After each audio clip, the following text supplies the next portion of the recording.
Hi again, friends. We are going to keep on reading Harry Potter and the Sorcerer's Stone, Chapter 8, The Potions Master.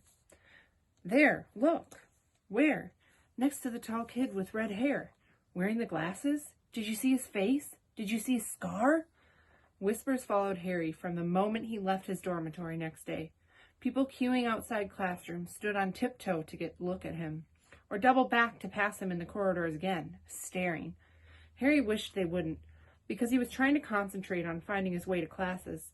There were 142 staircases at Hogwarts, wide sweeping ones, narrow rickety ones, some that led somewhere different on a Friday, some with a vanishing step halfway up that you had to remember to jump. Then there were doors that wouldn't open unless you asked politely, or ticked them in exactly the right place, and doors that weren't really doors at all, but solid walls just pretending.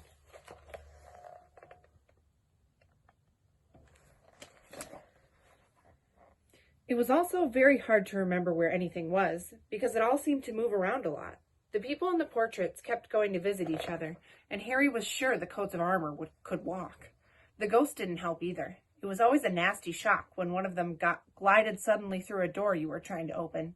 Nearly Headless Nick was always happy to point new Gryffindors in the right direction, but Peeves the poltergeist was worth 2 locked doors and a trick staircase if you met him when you were late for class.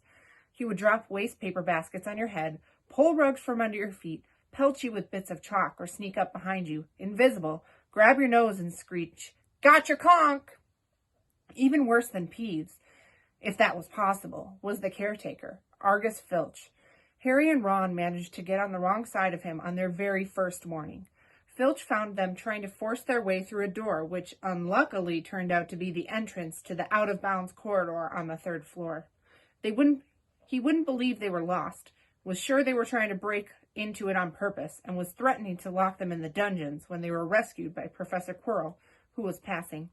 Filch owned a cat called Mrs. Norris, a scrawny, dust-colored creature with bulging lamp-like eyes, just like Filch's. She patrolled the corridors alone. Break a rule in front of her, put just one toe out of line, and she'd whisk off for Filch, who'd appear wheezing 2 seconds later. Filch knew the secret passageways of the school better than anyone, except perhaps the Weasley twins, and could pop up as suddenly as any of the ghosts. The students all hated him, and it was the nearest ambition of many to give Mrs. Norris a good kick. And then, once you had managed to find them, there were the lessons themselves. There was a lot more to magic, as Harry quickly found out, than waving your wand, and saying a few funny words. They had to study the night skies through their telescopes every Wednesday at midnight, and learn the names of different stars and the movements of the planets. 3 times a week, they went out to the greenhouses behind the castle to study herbology with a dumpy little witch called Professor Sprout, where they learned how to take care of all the strange plants and fungi and found out what they were used for. Easily the most boring lesson was History of Magic, which was the only class taught by a ghost. Professor Binns had been very old indeed when he had fallen asleep in front of the staff room fire and got up the next morning to teach, leaving his body behind him. Binns droned on while they scribbled down names and dates and got Emmerich the Evil and Uric the Oddball mixed up.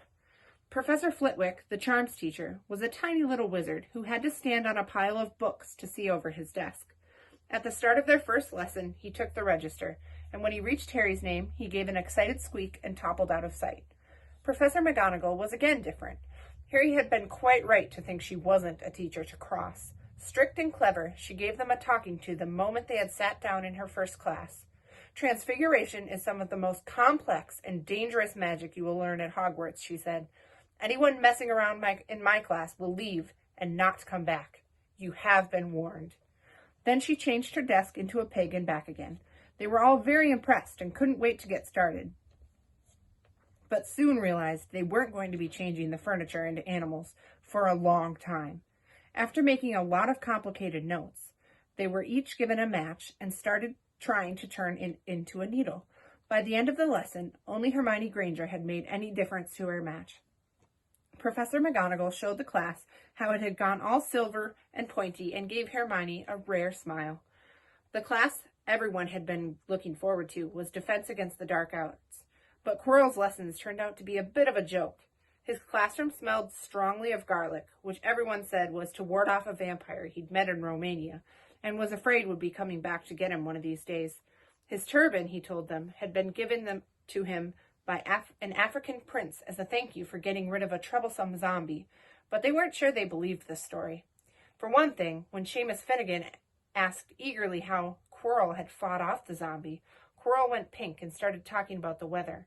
For another, they had noticed that a funny smell hung around the turban, and the Weasley twins insisted that it was stuffed full of garlic as well, so that Quirrell was protected wherever he went. Harry was relieved to find out that he wasn't miles behind everyone else. Lots of people had come from Muggle families, and like him, hadn't any idea that they were witches and wizards. There was so much to learn that even people like Ron didn't have much of a head start. Friday was an important day for Harry and Ron.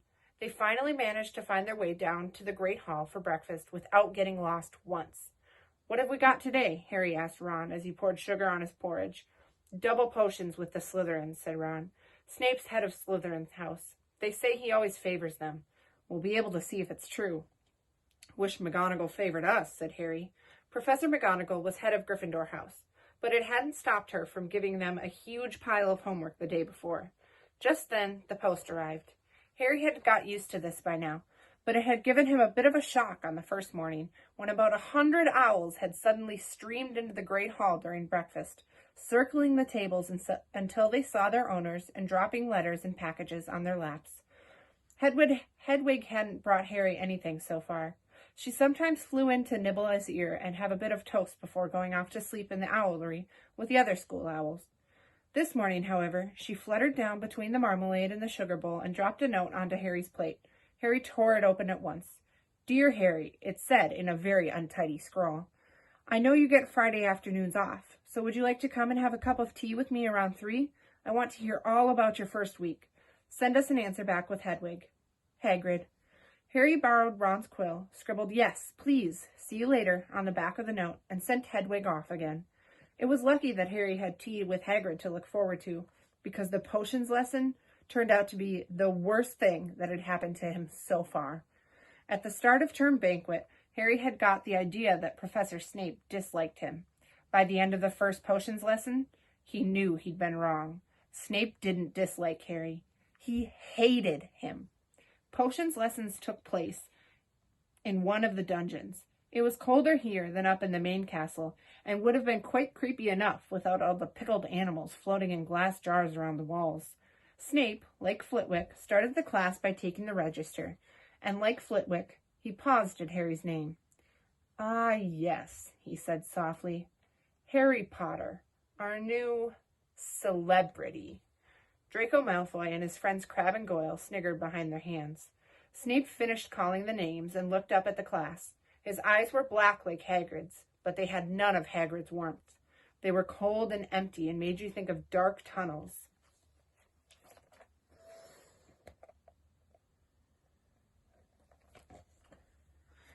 "You are here to learn the subtle science and exact art of potion making," he began. He spoke in barely more than a whisper, but they caught every word. Like Professor McGonagall, Snape had the gift of keeping a class silent without effort. "As there is little foolish wand waving here, many of you will hardly believe this is magic. I don't expect you will really understand the beauty of the softly simmering cauldron with its shimmering fumes, the delicate power of liquids that creep through human veins, bewitching the mind, ensnaring the senses. I can teach you how to bottle fame, brew glory, even stopper death. If you aren't as big a bunch of dunderheads as I usually have to teach." More silence followed this little speech. Harry and Ron exchanged looks with raised eyebrows. Hermione Granger was on the edge of her seat and looked desperate to start proving that she wasn't a dunderhead. "Potter," said Snape suddenly, "what would I get if I added powdered root of asphodel to an infusion of wormwood?" "Powdered root of what? To an infusion of what?" Harry glanced at Ron, who looked as stumped as he was. Hermione's hand was shot into the air. "I don't know, sir," said Harry. Snape's lips curled into a sneer. "Fame clearly isn't everything." He ignored Hermione's hand. "Let's try again. Potter, where would you look if I told you to find me a bezoar?" Hermione stretched her hand as high into the air as it would go without leaving her seat, but Harry didn't have the faintest idea what a bezoar was. He tried not to look at Malfoy, Crabbe, and Goyle, who were shaking with laughter. I don't know, sir. Thought you wouldn't open a book before coming, eh, Potter? Harry forced himself to keep looking straight into those cold eyes. He had looked through his books at the Dursleys, but did Snape expect him to remember everything in 1,000 magical herbs and fungi? Snape was still ignoring Hermione's quivering hand. What is the difference, Potter, between monkshood and wolfsbane? At this, Hermione stood up, her hands stretching towards the dungeon ceiling. I don't know, said Harry quietly. I think Hermione does, though. Why don't you try her? A few people laughed. Harry caught Seamus's eye, and Seamus winked. Snape, however, was not pleased. Sit down, he snapped at Hermione. For your information, Potter, Asphodel and Wormwood make a sleeping potion so powerful it is known as the Draught of Living Death. A bezoar is a stone taken from the stomach of a goat, and it will save you from most poisons. As for monkshood and wolfsbane, they are the same plant, which also goes by the name of aconite. Well, why aren't you copying all of that down? There was a sudden rummaging for quills and parchment. Over the noise, Snape said, and a point will be taken from Gryffindor House for your cheek, Potter. Things didn't improve for the Gryffindors as the potions lesson continued. Snape put them all into pairs and set them to mixing up a simple potion to cure boils. He swept around in his long black cloak, watching them weigh dried nettles and crush snake fangs, criticizing almost everyone except Malfoy, who he seemed to like. He was just telling everyone to look at the perfect way Malfoy had stewed his horned slugs when clouds of green acid smoke and a loud hissing filled the dungeon. Neville had somehow managed to melt Seamus's cauldron into a twisted blob, and their potion was seeping across the stone floor, burning holes in people's shoes. Within seconds, the whole class were standing on their stools, while Neville, who had been drenched in the potion when the cauldron collapsed, moaned in pain as angry red boils sprang up all over his arms and legs. Idiot boy, snarled Snape, clearing the spilled potion away with one wave of his wand. I suppose you added the porcupine quills before taking the cauldron off the fire. Neville whimpered as boils started to pop up all over his nose. Take him up to the hospital wing, Snape spat at Seamus.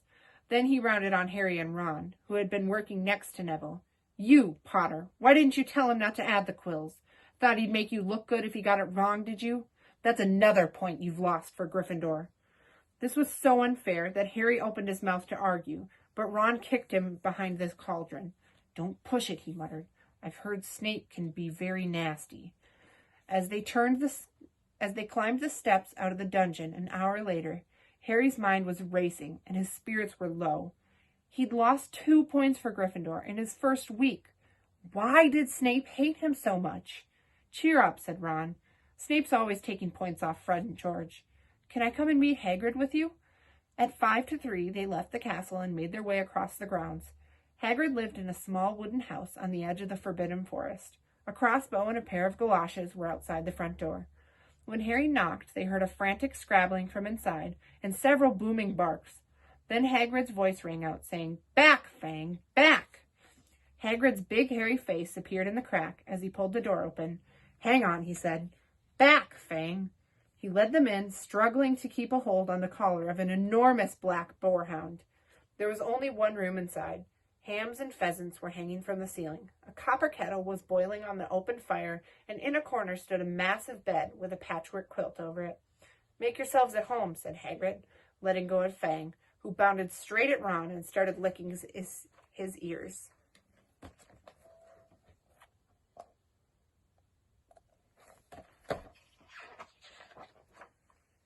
Like Hagrid, Fang was clearly not as fierce as he looked. This is Ron, Harry told Hagrid, who was pouring boiling water into a large teapot and putting rock cakes onto a plate.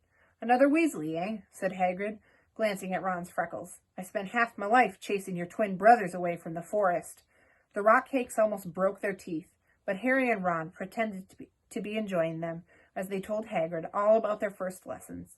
Fang rested his head on Harry's knee and drooled all over his robes. Harry and Ron were delighted to hear Hagrid call Filch that old git. And as for that cat, Mrs. Norris, I'd like to introduce her to Fang sometime. Do you know, every time I go up to the school, she follows me everywhere? Can't get rid of her. Filch puts her up to it. Hagrid told Harry. Harry told Hagrid about Snape's lesson. Hagrid, like Ron, told Harry not to worry about it, that Snape hardly liked any of the students. But he seems to really hate me. Rubbish, said Hagrid. Why should he? Yet Harry couldn't help thinking that Hagrid didn't quite meet his eyes when he said that. How's your brother Charlie? Hagrid asked Ron. I liked him a lot. Great with animals. Harry wondered if Hagrid had changed the subject on purpose. While Ron told Hagrid all about Charlie's work with dragons, Harry picked up a piece of paper that was lying on the table under the tea cozy. It was a cutting from the Daily Prophet. Gringotts break-in latest.